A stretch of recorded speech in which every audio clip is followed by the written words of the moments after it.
Quelques mots. C'est pas obligatoire. Si, dans la linéaire, sinon pas. Christophe Andernotte, président de notre comité scientifique. Oui. Comment penser le métier de coach dans un monde en transformation? Alors, mon objectif, voilà, c'est de donner quelques repères par rapport, moi, à ma vision de ce qu'a été l'évolution du métier de coach, en gros, depuis les années 90. Donc, dans les années 90, j'ai commencé à faire du coaching en 92. En fait, jusqu'en 94-95, le coaching est quelque chose, je dirais, qui est pratiqué par quelques personnes. C'est pas un marché encore. Et puis, à partir de 94-95, tout d'un coup, tout le monde devient coach. Hein, je vois tous les collègues consultants, coach. Tout le monde devient coach et on peut dire que le coaching va rencontrer beaucoup de résistance. De la part des universitaires qui voient le coaching comme un rejeton du libéralisme. C'est-à-dire où on demande aux managers de n'être plus tant gestionnaires que des leaders dans un marché, sur un marché qui est de plus en plus concurrentiel. Donc, de l'autre, effectivement, il y a tous ceux qui disent « Ah, le coaching, c'est le gourou ». Les gourous qui vont venir prendre la main sur l'esprit de leurs clients et leur imposer quelque chose. Et puis, le coaching vient du monde du sport. Donc ça veut dire c'est une société qui devient de plus en plus individualiste, c'est le monde de la compétition, et donc le coaching c'est le mauvais objet. Et donc beaucoup pensent à ce moment-là que le coaching, à la fois c'est une mode et ne va pas de mode. En fait, pour moi, le coaching correspond à une évolution fondamentale de notre société. Et je vais même dire plus, 95, 25 ans plus tard, eh bien, aujourd'hui, je forme des gens qui passent un titre professionnel de formateur ou formatrice professionnelle d'adulte, FPA.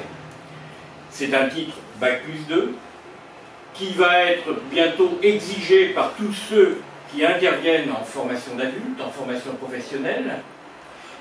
Et donc c'est un titre dont le référentiel d'emploi et d'activité a été élaboré par l'AFPA. Et ça veut dire qu'on les forme à deux métiers, formatrices et formateurs, en capacité d'animer des sessions collectives, et accompagnatrices et accompagnateurs en capacité d'accompagner des apprenants dans des parcours individualisés, de 20 à 60 ans. Donc ça veut dire qu'aujourd'hui, l'accompagnement est au fondement de la formation professionnelle. Mais le clin d'œil, c'est que le jury de certification ne veut absolument pas entendre le mot coaching. Il est banni. Donc, je forme des gens à l'accompagnement avec des outils de coach et je leur dis, le jour de la certification, le coaching n'existe pas. Tout ça pour dire qu'aujourd'hui, on est dans un environnement où le coaching existe parce que tout simplement, on est rentré dans une société avec des parcours adultes qui sont des parcours fragmentés, qui sont des parcours où vous et moi, à certains moments, on est obligé de reconfigurer notre projet personnel et professionnel. Et qu'est-ce qu'a amené le métier de coach? C'est qu'on n'a pas affaire à des gens malades. On n'a pas affaire à des gens qui ont besoin d'un thérapeute pour se faire soigner. Ils ne sont pas malades, ils sont en difficulté, c'est autre chose.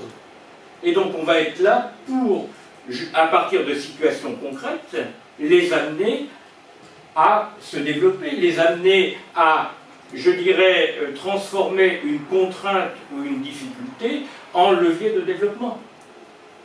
Hier soir, je reçois une personne qui voulait me rencontrer.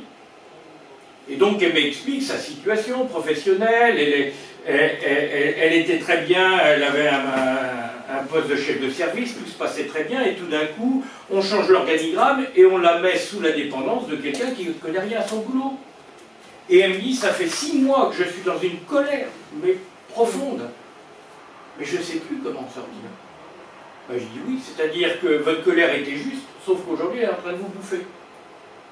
Donc, ça veut dire que je n'ai pas affaire à quelqu'un de malade, je n'ai pas affaire à quelqu'un qui a une faiblesse. J'ai affaire à quelqu'un qui est confronté à une situation qui exige d'elle de mobiliser d'autres ressources que celles qui lui avaient servi jusque-là à titre personnel et professionnel. Donc, tout ça pour dire que le coaching, l'accompagnement sont effectivement des métiers du futur.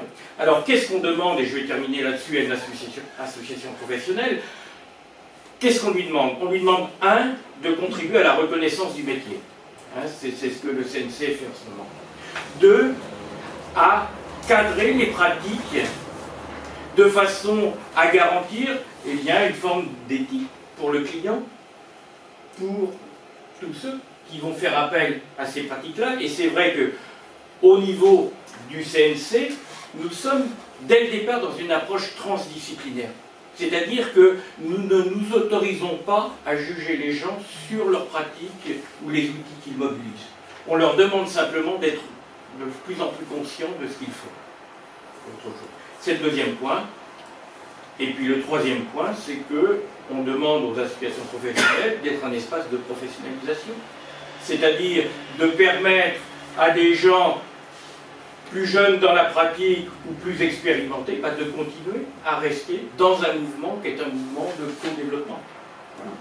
Donc voilà ce que j'avais envie de dire sur aujourd'hui ce qui est notre posture au sein du Cercle national du coaching. Alors c'est vrai, pourquoi on n'a pas vraiment de concurrents? Parce que nous pensons que le fait de se co-développer par le débat, de toute façon, nous fait tous grandir. Maintenant, si on commence à recréer des chapelles, je ne vois pas bien à quoi ça pourrait servir. Donc aujourd'hui, c'est vrai que nous, on n'est pas dans cette posture-là. Voilà. S'il y a des questions, tu peux rester. On peut répondre. Il y a pas de questions aussi. Oui.